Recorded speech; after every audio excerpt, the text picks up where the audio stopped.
very sorry that I had actually planned to be here for the entire meeting, but we had a family emergency and I was unable to come. So I'm very sorry that I missed, I'm sure, many, many interesting talks. What I'm going to do today is I'm going to tell you a cell biology story. And it's a story that began quite a long time ago with Walter Fleming.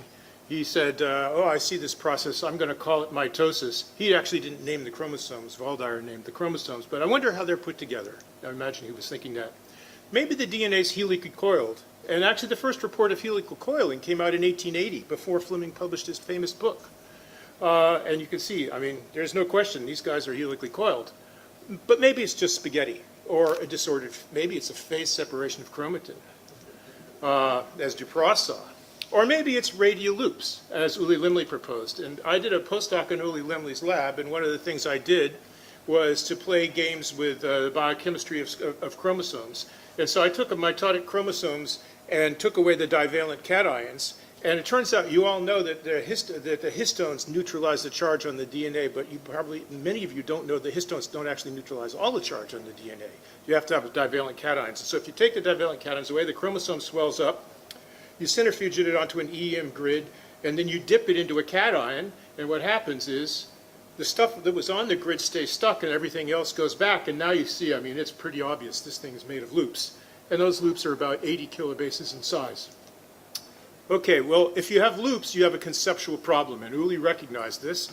He said, okay, if I've got loops, there's got to be something that holds the bottom to make a loop. And he proposed that there was a protein scaffold along the axis of each sister chromatid, and that's what held the loops. And here you see a nice 30 nanometer fiber, which exists in vitro, but whether it exists in vivo is another story. Then there was a huge fight, because people said, oh, that chromosome scaffold is just an artifact. And you just couldn't publish anything if you mentioned the word chromosome scaffold for many years. That problem was solved by a number of people, including Tatsuya Hirano, who discovered a complex called condensin, and us, who did other work with condensin and other mitotic non-histone proteins. We showed there is a scaffold. And Hirano isolated this condensin complex, which Case told you about this morning. And the protein that we started working on was this protein, SMC2. Now, what you may not know, or you may, I'm sorry, having not been here, is that there are two condensin complexes, condensin 1 and condensin 2. Of course, in the real world, condensin 2 works first and condensin 1 works second, but that's the order in which they were discovered, not the order in which they work. So if you get rid of SMC2, you don't have either condensin complex, no condensin at all. And so what we did is we depleted both condensin complexes from the best model system at the time for doing homologous recombination, which was a chicken lymphoid cell line called DT40. And we knocked out SMC2 and we asked what happened to the chromosomes. Well, that's a long, long story, and I'm going to bring you back to just a couple of years ago now, and a technology that we're using in my lab that we're very excited about called SBF, scanning electron microscopy, serial block phase SEM. So there are people who get the Nobel Prize for cutting serial sections of a C. elegans worm and building a structure of the worm, because it's about that difficult to do that with many, many serial sections. But with this SEM, you can build a model of an entire cell at electron microscopy resolution. So what you do is you process the specimen as though you would for regular old electron microscopy. You mount it in a block and stick it on a pin, put it in this machine. You tell the machine to lift it up. A knife comes across and shaves off, it's a microtome blade, comes across and shaves off 60 nanometers, but you throw away the section. And in an interesting engineering design flaw, which the physicists may appreciate, you throw it away inside the column. That's a little weird. It means every so often you have to radically clean this column. Anyway, then you lower the specimen back down, you move the knife out of the way, and what you do is you image the block that you shaved the piece off of, so you never lose anything. And then you can see an entire cell from top to bottom. So this is a chicken DT40 cell, 300 sections. You might want to ask, how do I know that this knife blade is cutting 60 micron sections, like I said, because everybody knows the technology goes wrong all the time. It's an 18 micron diameter cell, and there's 300 sections, so I'm going with 60 nanometer sections. Okay, so now what you can do then is using, so we now knock out condensin, and we knock it out really rapidly. And we're going to go through the following steps. We're going to section it. So this is a cell that is a mitotic cell that doesn't have condensin. Now we're going to model it. So we're going to recognize all the density that corresponds to chromosomes. And as you can see, it looks like a mess. But in fact, if we segment it, which is separating it into separate objects that are not connected with one another at the EM resolution, now we can see a bunch of individual objects in there, and then we're going to analyze it. And so what we can do is we can build three-dimensional structures, or three-dimensional models. So here's a wild-type cell, and here's a cell lacking the condensin complex. And the first thing you see is it's a mess if you don't have condensin. You can't make chromosomes without condensin. Now, the first thing you might do is to go, as people have said, including Case said this morning, oh, the chromosomes don't condense in the absence of condensin. There's a difference between condensing the chromatin or compacting the chromatin and shaping the chromosomes. In fact, the chromatin is compacted normally. Here is this is chromosome 1, which is always just defined as the largest chromosome, and here it is without condensin. In fact, if you take the volume's the same. So the condensin doesn't compact the chromatin, it shapes the chromosomes. That's critical. So, all right, so what have we learned so far? Chromosomes are organized by a non-histone scaffold, and I didn't have to have 10 years of misery with the NIH. A key constituent of the scaffold is the condensin complex, which was discovered by Tatsuya Hirano, in cells that you rapidly deplete of condensin. So what I didn't tell you was the magic of seeing the strong effect is if you use an oxandegron to get rid of the condensin protein really quickly. And if any students want to ask about that, I'm happy to talk about it. The chromatin compacts, but the chromosomes aren't shaped right. Okay, now, for people who study mitosis, one of the frustrating things is that you grow these tissue culture cells, and if you're growing HeLa cells, you can manage to see about 6 or 7% of the cells actually doing mitosis if you look in a microscope. All the rest of the cells are in interphase, doing all sorts of interesting things, but not from the point of view of chromosome structure that we can see in mitosis. And people say, well, work on normal cells. So you work on normal cells. Now there's 1% of the cells in mitosis. You can't see anything. So what we want to do is we want to have all the cells go into mitosis normally without holding them in mitosis with a drug. So how are we going to do that? We're going to use chemical genetics as a technology developed by a guy named Kevin Shokot. And we're going to target one kinase, CDK1. This got Paul Nurse the Nobel Prize for the cell cycle. If you block the activity of CDK1, no cell can go into mitosis. Now, we could just add a CDK1 inhibitor, but inhibitors inhibit all sorts of kinases. So what Kevin Shokot said was if you knock out a particular bulky residue which sits in the kinase next to the ATP binding site, which he called the gatekeeper residue, if you make that residue smaller, then you can fit in ATP analogs into the pocket, and these analogs can't fit into the pocket of any other kinase. So now you have a really specific inhibitor. And turns out you can buy one in MPP1 from Sigma, but if my friend Jim Paulson makes it for you, then it actually works works much, much better than what you can buy from Sigma. So go figure, it's a small molecule. It shouldn't make any, maybe Jim has some interesting impurities in his, or Sigma does. So the other nice thing about this inhibitor is you can wash it out. So what's going to happen when we're going to add that inhibitor to a chicken DT40 cells is we're going to have a population of cells that are all blocked in the G2 phase of the cell cycle. They're standing right on the edge, ready to go into mitosis, but they just can't quite go over the edge. And so if we wash out the one in PP1, within 5 minutes, all of the cells are in prophase. Then they all go through the early stages of mitosis with incredible synchrony. The synchrony then breaks down. So this is chicken DT40 cells, and you can see there's just a synchronous wave. I mean, the first time my postdoc Kamiko showed me this, I just couldn't believe you could get 96% of the cells in prophase. I mean, this was amazing. This enables us to study many aspects of mitosis that we couldn't access otherwise. And Jan Rupert, just before he left the lab, decided to just do me a favor and make a movie of a HeLa cell line that he made. So I don't know if there's anybody here who works. Drosophila, people who work on Drosophila always brag that they can study Drosophila embryos because the cell cycle is so exquisitely synchronous. We're here's good old HeLa cells, and let's wash out the one in PP1, and then they do.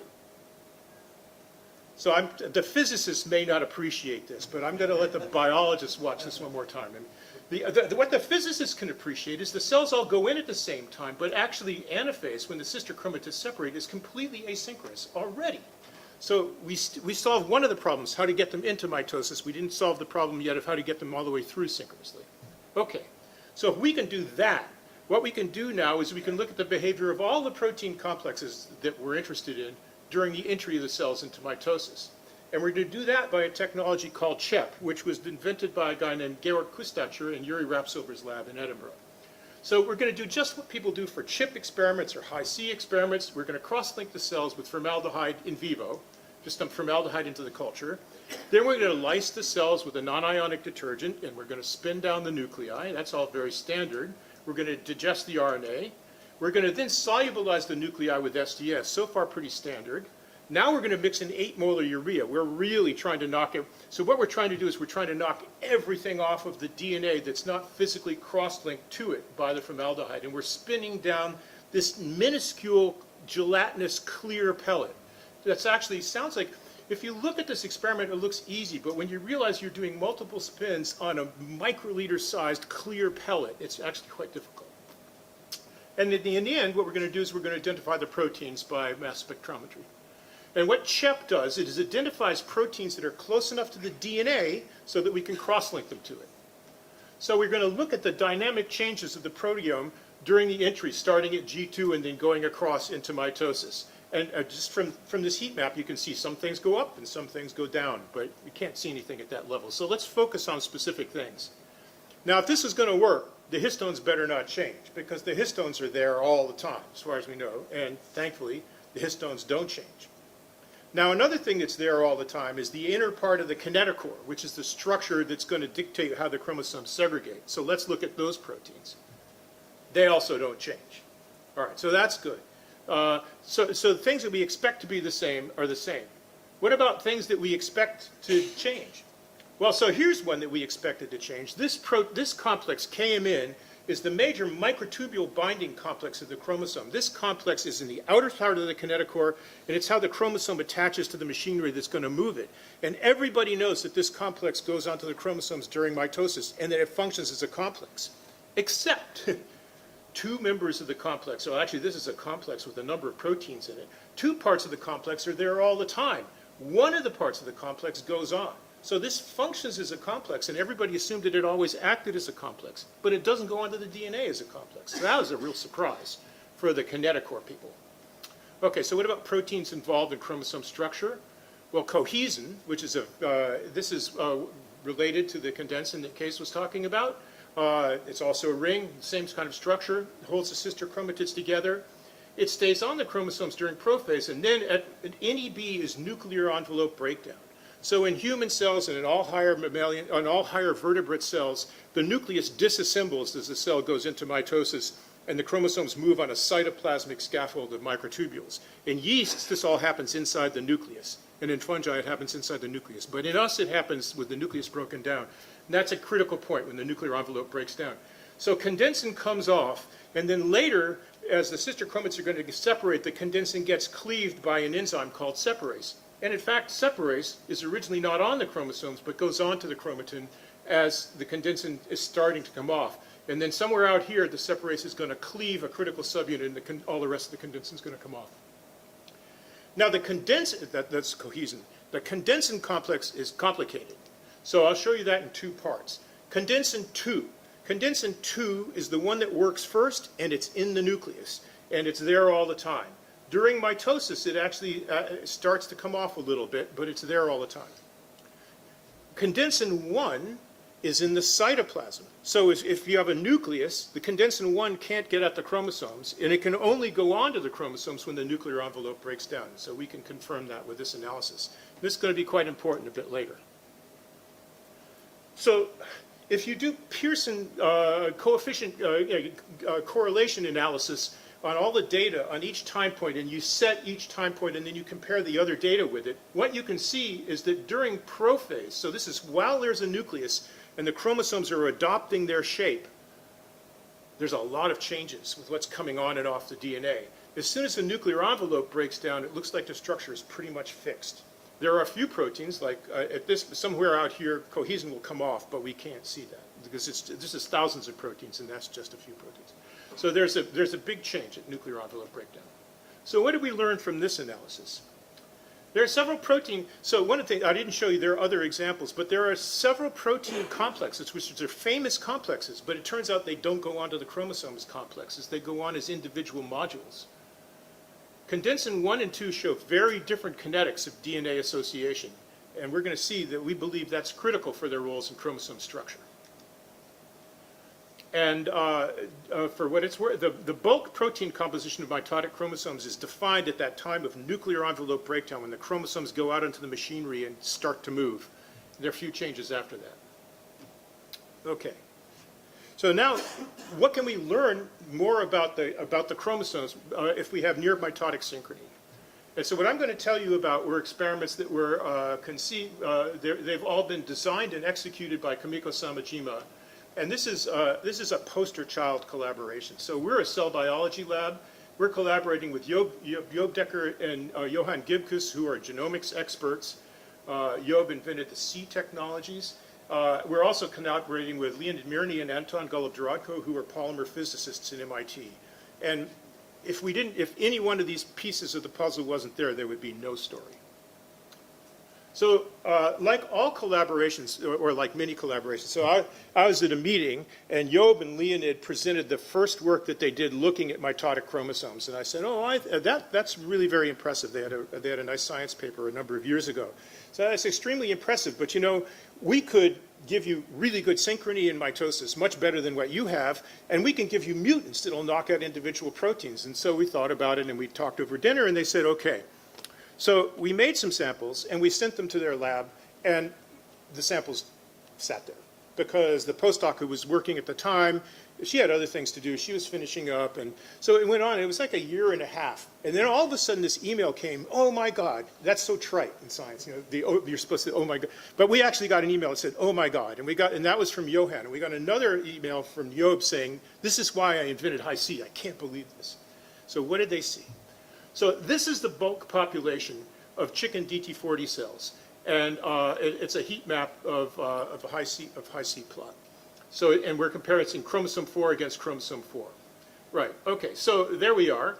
And now let's wash out, first of all, let's add 1NMPP1 and synchronize these cells at a very precise point in the cell cycle. And look at this. So if you know anything about high C, do we know about high C? Has anyone talked about high? Okay, all right. So, you know, as we move away from this, oh yeah, yeah. So as we move away from this diagonal, we're moving apart on the chromosome. We're going to longer distances. So these are all the long distance interactions. Well, look at what happens when we look at a highly synchronized population of cells. Look how sharp this gets. It gets very, very sharp. So when you're stopped at a specific point in the cell cycle, there are fairly precise long distance interactions. So now this is a cell poised on the edge, ready to go into mitosis. Let's let it go. So we'll wash out the 1NMPP1, and all those long-range interactions just melt away. And by 10 minutes, they're all gone, completely gone. And by 15 minutes, the TADs are gone, but something else happens, and this is the oh my God. And the oh my God is 2 more diagonal lines appear. These are featureless diagonal lines that appear, and they're 2 to 5 megabases apart. What that line says is that everywhere on, that's the centromere, so we're not looking at that. That's not interesting. So, well, it's interesting, but not in that plot. What this is saying is that every sequence on the chromosome is interacting non-specifically with other sequences that are 2 to 5 megabases away, every one.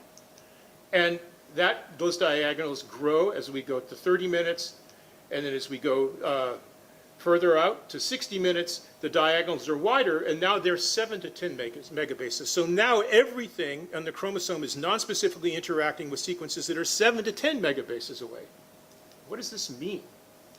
To me, well, there are 2 transitions in chromosome formation. So if we look at a scaling plot, going out like this on the heat map is like going along the scaling plot like this in distance, and this is 10 kb, 100 kb, 1 megabase. But this is real numbers here. So, or we can so when we interpret this plot, it means something very specific. And so you can see what this is saying at this time, which is early, everything, as we go out here, everything is sort of, there's some frequency of interaction, and then it falls off. If you model this, what it says is that the chromatin has been turned to loops. It's just an array of non-specific loops. And if you use the absolute values that you have here, we can calculate that those loops are about 60 kilobases. Okay. Now, what's the second diagonal all about? So the second diagonal, when we look at the scaling plot, what we can see is this bump moving out. What occurred to us was that the likely explanation of this is that the chromosomes must be helical, and that the period of the helix, the pitch of the helix, starts at 2 to 3 megabases, and then later in mitosis, it gets up to around 10 megabases. So there's a helix that forms, and the helix sort of must somehow screw itself like this and get shorter and fatter as the chromosomes are forming their more mature mitotic structures. Now, can you explain that? And so the way to explain that, and then the way to model that, is to say that up the axis of the chromosome is a spiral staircase like scaffold, and off of each step is coming a loop. And it's important to say that the loops are going like this, this, this, this. They're not going like this randomly. They're going in stepwise as you go around, just like you would going up a spiral staircase.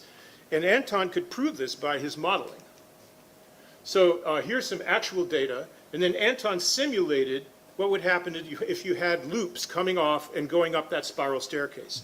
And you can see that his simulation looks pretty damn good, actually. So we are convinced still that the structure of the chromosomes is the series of loops based around a spiral staircase like scaffold, which all sounds fine, but we had a huge problem.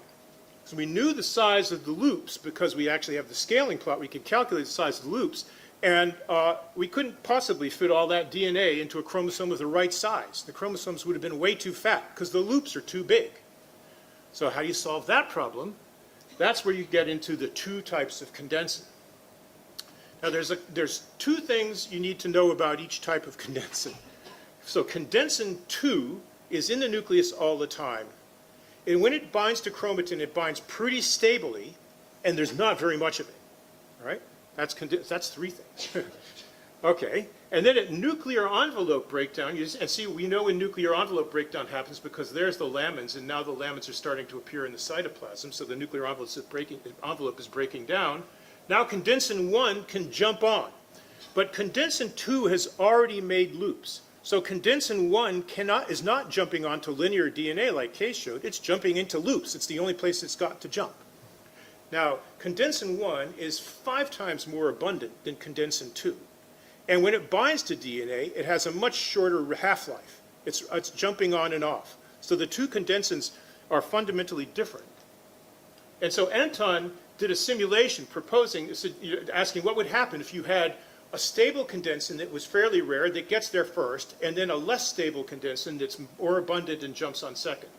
And what you get, this is Anton's simulation. And you see, these are the condensin 2 loops, which grow to be quite large. They grow to be about 400 kb in size. And then condensin 1 basically has to jump within the condensin loops. And so you have loops within loops.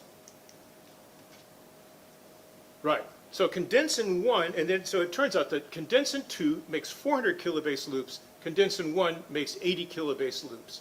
And we believe that that's what compacts and shapes the chromosome, is the making of these loops within the nested loops.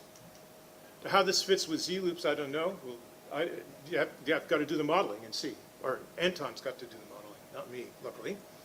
Right.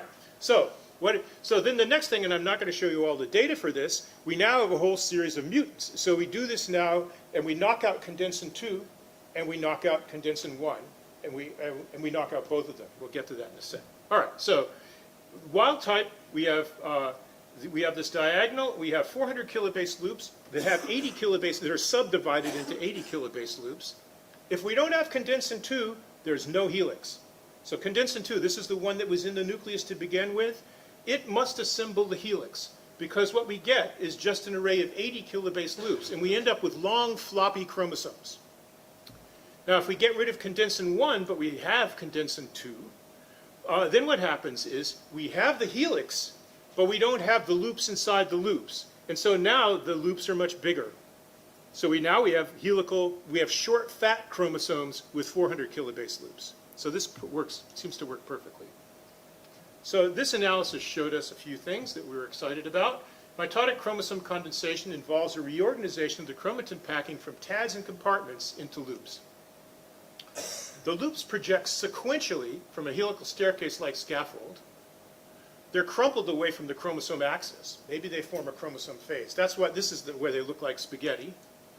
Condensin 2 assembles first to form the helical staircase. Condensin 1 then jumps on and makes nested loops in prophase. And now there's something else about condensin that nobody talks about yet, which is it turns out that condensin is required not only to shape the chromosomes, but if you can turn your thinking around another way, it's also required to disassemble the interface organization of the nucleus. And condensin's an ATPase, so maybe it uses ATP to do that. And I'm going to show you two slides that will make this case. So here's the data you already saw, and now here's the data that Anton got when he used an auxin allele of SMC2. So there's no condensin. And the first thing you can see, if we look in G2, actually, you can look at this pattern pretty carefully and you can't see any differences. So you don't seem to need condensin to organize the overall structure of the interphase nucleus, at least as far as what you can tell by high C. So now watch what happens when we wash out and we release the cells into mitosis. Everything melts away and there's no change. It's really gone and there's still no change. Now the second diagonal appears and there's very little change. And basically what happens is we go through the mitotic program here, and here we have a sort of an interphase organization which just gradually sort of fades out with time. By 75 minutes, it's just a bit messy, but it hasn't turned into the mitotic organization. So that's what the high C is telling us, that you need condensin in order to go into mitosis. But let's, we're a cell biology lab, so let's look in the microscope. If you look in the microscope, well, those guys are interphased, but don't try to tell me those are in interphase. They're obviously in mitosis. So the chromosomes look like they're in mitosis, but the high C sees them as still in interphase. So condensin is required to disassemble this organization of the interphase structure. And how it works, or what it does, we don't know. But that's exciting, and that's something to work on, but condensin isn't the whole story. There's also a protein that you've probably never heard of called KIF4, which plays an important role in chromosome formation. So we're currently investigating KIF4's function using high C. Now, if we just look, remember this is just a summary of what I told you before. Wild type, normal chromosomes, no condensin, you get a mess. No condensin 2, you get squiggly chromosomes. No condensin 1, you get short fat chromosomes. No KIF4, remember kinesin proteins, they're not in the nucleus. Kinesin proteins go on microtubules. They're motors that move things on microtubules and neurons. Well, if you don't have KIF4, you make short fat chromosomes. Looks just like condensin 1 knockout. So we then have done the high C. We're still analyzing the high C data. I just thought I'd share a couple of pictures for you because I want to get into something else to finish up. So here we see early going into mitosis. Just a zoom in of a plot here. You can see compartments and you can see TADs, and the structure goes away as you go into mitosis. Now on the same time frame, let's look at when you knock out KIF4. I don't see any change. They look like they're not going into mitosis. They do go into, you saw the picture, they do go into mitosis, but it looks like they're delayed. I mean, why they should be delayed, it's not clear. So that's the long-range architecture. Let's look up close and personal. So let's get in where we can see TADs here, and we can see loops, which are little spots on the corner, accumulations on the corner of TADs. Now let's knock out KIF4, and you see the TADs are still there, even at 10 minutes after the cells, even when all TADs are gone here, the TADs and the loops are still there. So this protein really looks like it's delaying the entry into mitosis. And so we wanted to ask, kind of obvious thing to ask. The high C is fine, but it's all modeling. Can we be sure that this is the case? So can we quantify the entry of the cells into mitosis? So CDK, so we're going to start, what we're going to do is we're going to start with a population of cells arrested in G2 with 1 in MPP1. Then we're going to either deplete or not deplete a target protein. We're going to wash out after we do that, and that we only have to hold this for an hour or two and the protein is gone. We then wash out the 1 in MPP1 and the cells go into mitosis, and then we're going to fix with formaldehyde just like we would for high C, and we're going to take some pictures. And so we're going to get a time course, and so it's hard to see with these lights. We're going to get a time course. This is DAPI staining of DNA, and it's a time course at 1, 3, 5, 8, and 10 minutes. Maybe we could turn this one, do some. Sorry to the. That's okay. All right. Hope that doesn't screw up your filming. Anyway, so now we make a gallery.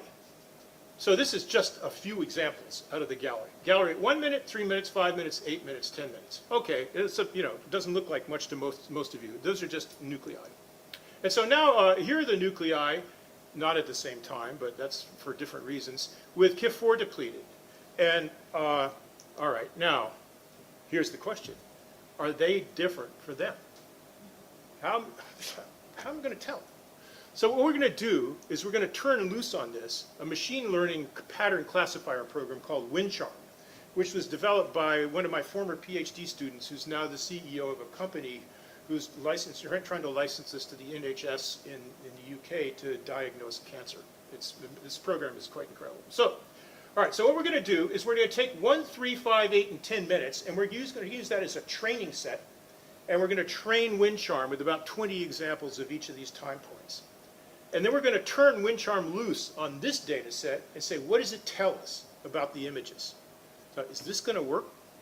Well, all right, so here's what if you want to read a cool paper, read this paper in pattern recognition letters. So what WinCharm does is it analyzes raw images with a whole series of things. Then it does a Fourier transform of the, one of the things it does is it does a Fourier transform of the images, and it analyzes the Fourier patterns. And then it does a Chebyshev transform of the Fourier transform and analyzes that. So anyway, it comes up with 1,025 feature values to analyze and they have to do with polynomial decompositions, high contrast features, pixel statistics, and radial and textures along radial lines. Okay, so one of the really cool things about WinCharm is, here is our training data set, and there are 20 examples of each one, and each vertical bar is one nucleus.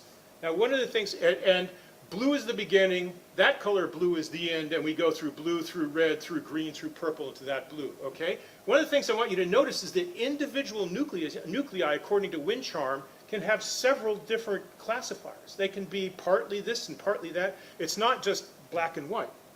And so that's, the people in my lab all like this. I like this because I'm a simple, I think it's easier to see. You can see that the population is pretty homogeneous. Then you go through a series of mixtures. So this is very early prophase. We're still in prophase here, and then around here the nuclear envelope breaks down.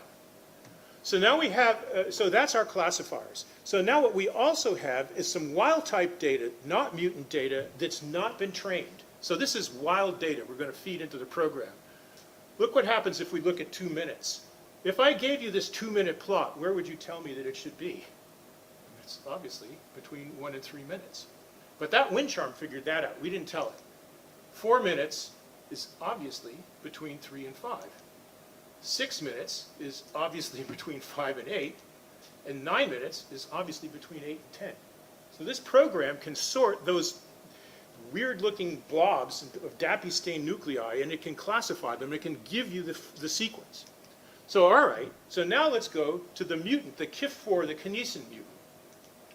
4.5 minutes at KIF4 looks exactly like 1 minute normally, according to WinCharm. 7.5 minutes is still closer to 1 minute than 3 minutes. And by the time you get to 10 minutes, now you're heading towards 3 minutes in wild type. So for both the high-C and this analysis of the images tells us that this kinesin protein is required for timely entry and timely condensation of the chromosome, formation of the chromosomes. And this delay, which is about a 5-minute delay, it's not small. That's like half of the overall phase of prophase. So it's a big delay. So what do we know about KIF4? So condensin is not the whole story as far as chromosome formation is concerned. KIF4 is required for the normal timing of chromosome condensation, and we believe it's also required for the structure, but we don't actually understand it fully yet. Its depletion somewhat mimics the depletion of condensin 1. So this is a really cool protein. It actually does move cargos on microtubules in axons. It regulates microtubule dynamics. It's required for cytokinesis. It's required to build the central spindle. Thomas Surrey just published a beautiful paper where he showed that you needed 2 proteins to build a central spindle that's going to segregate the chromosomes. One of them is KIF4. It's required for chromosome formation. And there's a population of this protein that's in the nucleus and binds to DNA. And it may be involved in nuclear functions, even regulating gene expression. So it's a really cool protein, which also means it's going to be kind of hard to figure out, separate all these different functions. So what we learned everybody was right. Sometimes you get a kick when you discover something that nobody ever thought before. But actually, we got a big kick out of showing, yes, there's a helix. Yes, there's random looking stuff, and yes, there are loops. So that's my story. I want to thank my talented collaborators, Kamiko, who basically runs the lab within my lab. She's amazing. Itaru, they both have the name Samajima, so you can draw your own conclusions about that. And Jan Rupert, who made the one movie. Itaru is my proteomics guy. Kamiko is my gene targeting Japanese technology person. This is another meeting of our fantastic team. These are the most fun Skype conversations. They're so stimulating. So there's Job and Leonid, and Johan, who actually does most of the work in Job's lab, and Anton, who, well, sadly for Leonid, Anton got his PhD. He did all this work as an undergraduate, including some of the model. I think the model that Kay showed was Anton's model.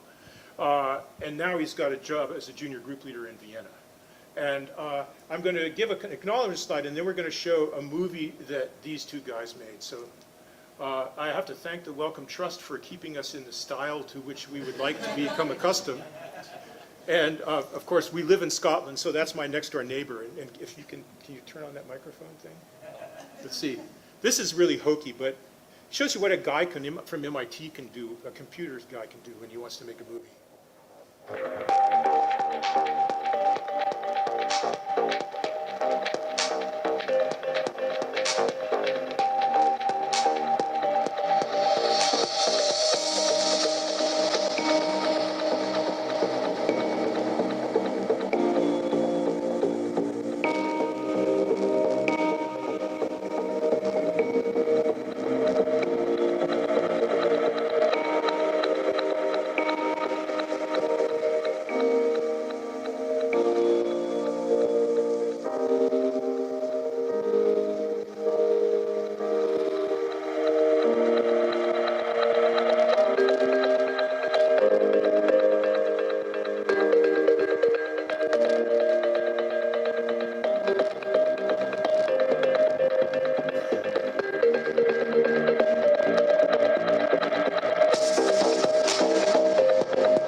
Thank you.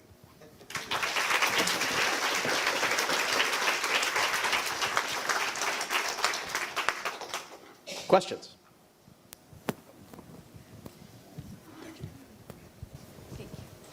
Thank you, beautiful talk. I was wondering if you have looked also at the role of the nucleolar proteins, which are known to coat the surface of the mitotic chromosomes to keep them apart during division. How does Hi-C and all your other readouts change? We have, so our collaboration is continuing. And I think Johan has about 20 or 30 samples in the fridge. This is between $2,000 and $3,000 a sample, we need to point out, and a certain amount of computing time. And so there's a queue, and we have a story to finish before we go to that story. But we will go there because we showed a number of years ago that Ki67, which was shown in an earlier talk today, famous proliferation marker, is actually required to assemble that periphery compartment on the chromosomes.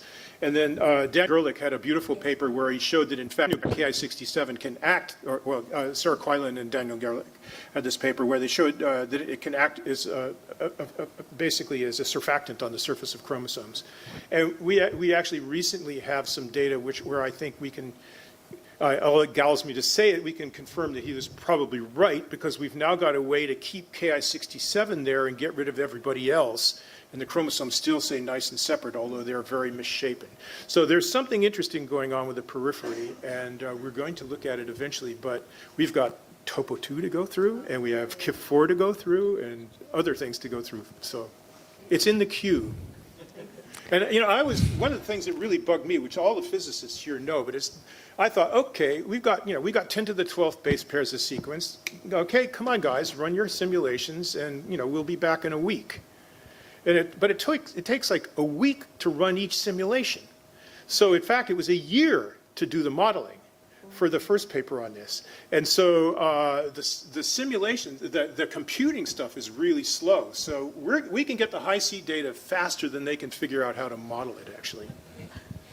All right, beautiful talk here in the back. Yeah, can you speculate a little bit on how KIF4, what KIF4 and condensing do actually at the end of interface? Well, so KIF4 is about, there's a KIF4 dimer about every 350 kilobases or so.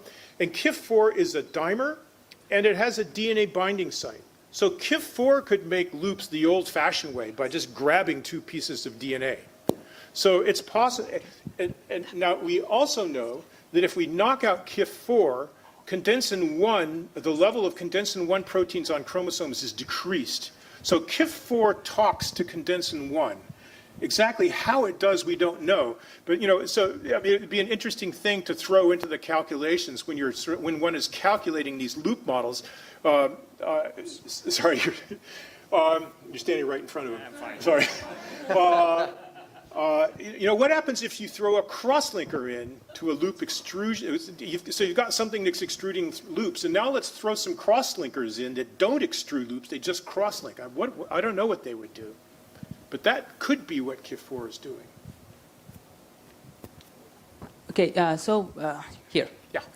I have basically a two-part question. So can you speculate, or how do you envision, is this a helix forming during prophase? And in your models, do you also, so in the high-C map, you see that the pattern basically fades as you go in time, right? The second diagonal fades away. Do you also see that in the model? In the model, I don't know about. I can't answer the question about the model. So do you have an understanding why that fades away? I haven't seen later time points in the modeling. So that's a good question. I should ask Anton that. I don't know that. And the first question was. How do you envision the helix? Yeah, so I'm an old phage assembly guy when I did my PhD, and so I'm tempted to think that it's self-assembly of the condensin 2 complex into some sort of a helix. But as Case can tell you, these complexes are huge, they're floppy proteins, and they're not the sort of thing you easily just do a whole bunch of biochemistry on in solution. So I don't think anybody is yet... what we do know, Hirano did an interesting in vivo experiment. No, not in vivo, in Xenopus egg extract experiment. So it's sort of ex vivo experiment, not quite really in vitro. What he did was he figured out a way to assemble chromosomes in a Xenopus egg extract, but not have the histones go efficiently onto the DNA. Okay? So he put DNA into a mitotic extract where normally histones should go onto it and you should assemble chromosomes. But now the histones don't go on. You still assemble things that look kind of like chromosomes. So that must be the condensin binding the DNA and doing its loop extrusion or whatever it's doing to assemble it. So I think that it's driven by assembly of condensin 2. But that has not been reconstituted from purified components yet. And it's going to be a challenge to do it. I have the following question. Yeah. You can induce chromosome condensation during G1 phase and Yes. Obtain so-called premature condensed chromosomes. Yep. But you know that these chromosomes have not the same structure as the mitotic in the metaphase chromosomes. Well, we don't know that. You cannot bend it, these chromosomes. You can Oh, you stay can't into bend- it fish, but metaphase chromosomes is good bended chromosomes. What is the difference between the formation of the two type of chromosomes? Yeah. Metaphase and So- PCC made So chromosomes. that's another one. So if we add okadaic acid to DT40 cells, we can very efficiently get them to make PCCs. So I actually wrote 3 NIH grants where I proposed to study PCCs, and I never did a single experiment on PCC over all those years, because we never could really get it working efficiently. We can get it to work efficiently now, but I have to interest the high C guys in doing the experiment. So that's another one that's in the queue. It'd be a really interesting experiment to ask. And we can also synchronize cells. I think for the first time, thanks to a guy named Ian Hagen, who is an S. Palmby geneticist, who was forced to work on cancer because he happens to be in a cancer institute, and he got told that he better work on cancer if he wants to keep his job, which is a pretty crappy thing to do to a basic scientist, I think. Anyway, the first thing he did was to figure out the best way I've ever heard of to synchronize vertebrate cells in G1. And it's not published yet, but he said to tell people about it. He just thought, well, he just looked at the cell cycle and he said, well, you have to have CDK4 and 6 to pass the start and pass the restriction point and go into S phase. Just buy some clinical inhibitors of CDK4/6, and you can perfectly synchronize every cell type that depends on CDK4/6. So that's not HeLa cells; they don't. You can get a perfect spike of cells in G1. And so we also want to look at those guys. So we want to look at PCCs, which we can get to be G1, and at those guys in G1, and do the high C, because they've never done really high resolution high C on cells that were stopped at a physiological point in the cell cycle. So the difference between using palbociclib, which is the CDK4/6 inhibitor, is that cells want to stop there. That's where they normally stop when they differentiate. It's not like adding hydroxyurea or thymidine or doing something and screwing up DNA replication where you have DNA damage because they're trying to replicate but they can't. This is a place where they're designed to stop, and if you wash out these inhibitors, they just go perfectly through the rest of the cell cycle. So that's another one that's on the books. It's a good thing Yob is a Howard Hughes investigator. Otherwise, it's very expensive. Question here. Yeah. It's related to KIF4. As you pointed out, it walks on microtubule whose persistence length is about a micron or something like that. Yeah. Whereas your chromosome is nowhere close to that. And so is it doing, and it's also maybe curvy and stuff like this, is it doing the same similar processive motion on chromosome as it would in microtubule, where the step size would be of the order of 8 nanometers? That's my first question. Yeah, so I doubt that it's So in fact, there's a postdoctoral fellow who's in my lab who just got a fellowship and is going to work also with Case.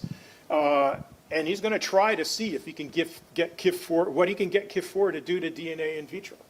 There's no evidence that KIF4 moves on DNA.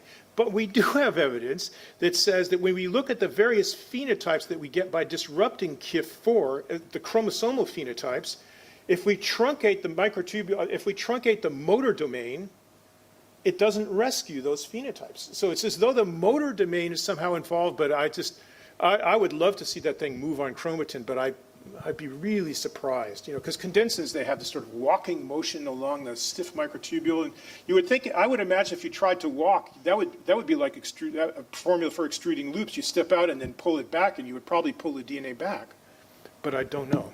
The second question is, what's so special about KIF4, because you have about 45 superfamily of motors in kinesin? So it's nuclear. It's a chromokinesin. But this also then makes it a pain in the ass to work with, because it is really a chromo. So you would say, oh, I know what we're going to do. Let's do the experiment. We're going to make an ATP. We're going to knock out the ATP binding site, and let's see what it does to chromosome structure. Nothing, because all the KIF4 goes onto the microtubules in Rigor, and there's none on the chromatin anymore. So it's tricky to work with a protein that has 2 lives. Over here? Yeah. Hi, very cool talk. Thank you. In the wild type case, in the early time points, you showed that loops and domains get disrupted. My question is, are there any loops or domains that persist for longer than others? Have you quantified certain loops that are early to get disrupted versus late? And also, relative to the compartments, do the compartments and the loops get disrupted on the same time scale? No, the second one's, the compartments go first. Now, and then the TADs and the smaller scale structures go. I think that nothing jumped out. So I'm not an expert at analyzing those images. You know, don't ask me what an eigenvector is. I can spell it, but that's all I know, right? So anyway, I think there's nothing that jumped out at them, but I don't know that they really looked carefully to see if they could find loops that were reproducibly slower. And we don't have, you know, each one of these time experiments is like a, you know, it's like a $20,000 experiment. So you do it in duplicate and maybe in triplicate, but you don't do 5 or 10 of them. So I don't think we have really good statistical data on that. So we'll have our last question back here. Hey, so that was a really interesting talk.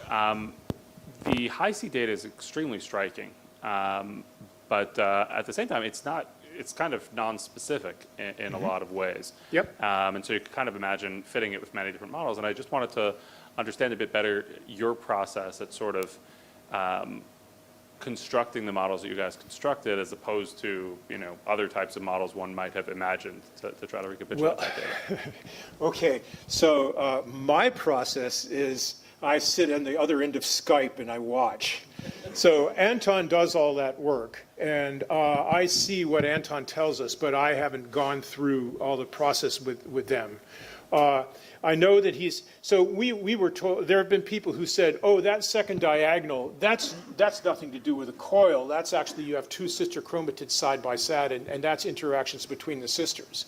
And we have a variety of evidence that we know that we can rule models like that out. And furthermore, biologically, it makes no sense, because that diagonal appears as we know the sisters separate, not as they come together. Anton has tried models where, I know that he's tried models where the loops were not sequential. They don't give the diagonal. They don't give the second diagonal. He's tried models where they were extremely regular. And that gives something that again, the spike is too sharp. That, again, doesn't look like the data. What he hasn't done yet that I've wanted him to do is there's 2 possibilities. One is that overall the structure is sort of semi-ordered. Another possibility, though, is that you have little kernels of where the helix is really well ordered, and then regions where it's maybe not helical. And what I've been trying to get him to do is to model having increasing lengths of helix. He also has tried models where he's put a shell on the outside, and they also don't give the same answer. So I think that he didn't start by knowing very much about chromosomes. He knew a lot about polymer physics and about DNA, and then we input a lot of parameters to it. But he does several levels of models, some of which use very specific biological data about diameters and sizes of nucleosomes and so on. But I can't tell you. That would be something that usually would be a question for Leonid or Anton. Any more detail on that? All right, so please join me in thanking Bill for a great talk. Oh, thank you.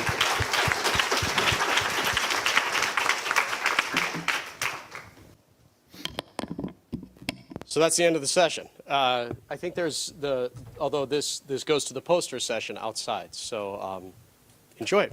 See you.